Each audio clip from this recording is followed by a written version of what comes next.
Apa yang terjadi di India pada akhirnya terjadi di sini. Banyaknya suara-suara dan racun-racun yang seliweran di media sosial kita yang meruntuhkan kesadaran sosial masyarakatnya. Bagaimana pendakwah-pendakwah agama yang kemudian menyerukan seolah-olah bahwa Tuhan itu tidak memberikan kesempatan kepada manusia untuk bertahan hidup. Bagaimana kemudian mereka memaksakan umatnya untuk tetap datang ke rumah-rumah ibadah dengan alasan lebih takut kepada Tuhan daripada penyakit. Ini kan hal-hal seperti ini kemudian yang merusak di India. Karena bagaimanapun manusia berhak untuk berikhtiar menjaga umurnya. Mati pasti. Nah, menghindar dari virus COVID, berhati-hati dalam pandemi ini adalah bagian dari upaya untuk menghindar dari kematian itu. Dan ini sangat dianjurkan oleh agama. Apa yang pernah terjadi di India itu terjadi di sini. Apa yang terjadi kemudian, kematian massal itu merajalela di India. 4.000 orang mati dalam seminggu. 400.000 orang terpapar dalam seminggu. Dan ini terjadi di negara kita saat ini. Pemerintah seharusnya memulai dari racun-racun yang seliweran di media sosial kita ini harus ditindak tegas. Karena ini semua yang berusaha menciutkan mental masyarakat kita.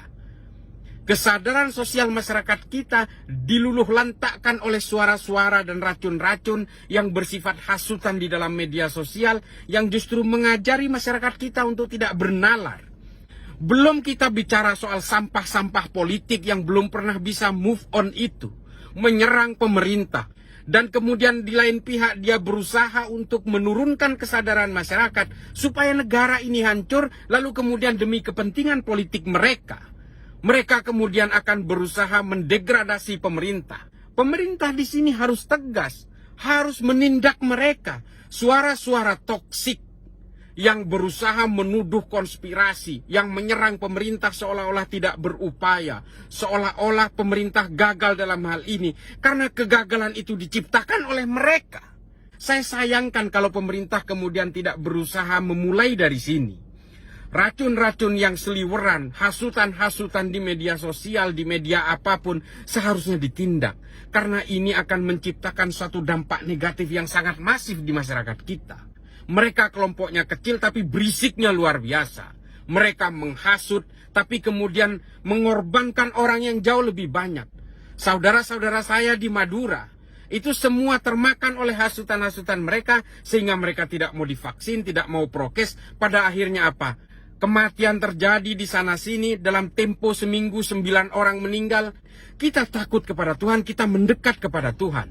Kita takut kepada penyakit, kita menjauh dari penyakit. Semua ada caranya.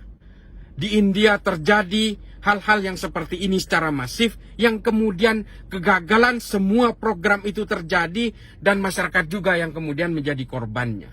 Pandemi ini adalah persoalan sains, persoalan ilmu kedokteran, semua bisa dilakukan dengan cara penelitian, bisa dianalisis. Jika Anda ingin berbicara penyakit, bertanyalah kepada ahlinya. Setiap hari di media sosial isinya adalah hasutan, di lain sisi adalah berita tentang kematian. Ini kan sangat kontradiktif.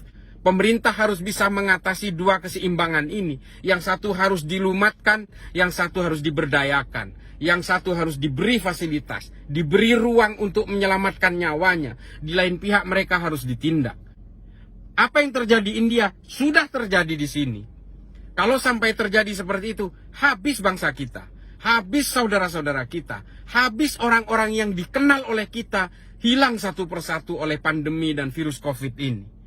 Ini kan sebenarnya kejadian yang tidak boleh didiamkan. Marilah kita beragama, marilah kita menjunjung tinggi kemanusiaan, menjunjung tinggi perdamaian, marilah kita hidup bernegara dengan akal sehat, dengan nalar.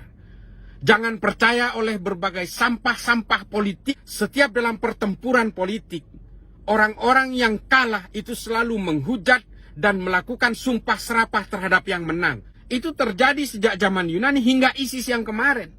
Oleh karena itu, sadarilah bahwa dalam keadaan pandemi ini kita semua bersatu. Tidak ada lagi orientasi politik, tidak ada lagi perbedaan-perbedaan. Kita semua sama. Karena semua manusia diberi ruang oleh Tuhan untuk menyelamatkan nyawanya masing-masing.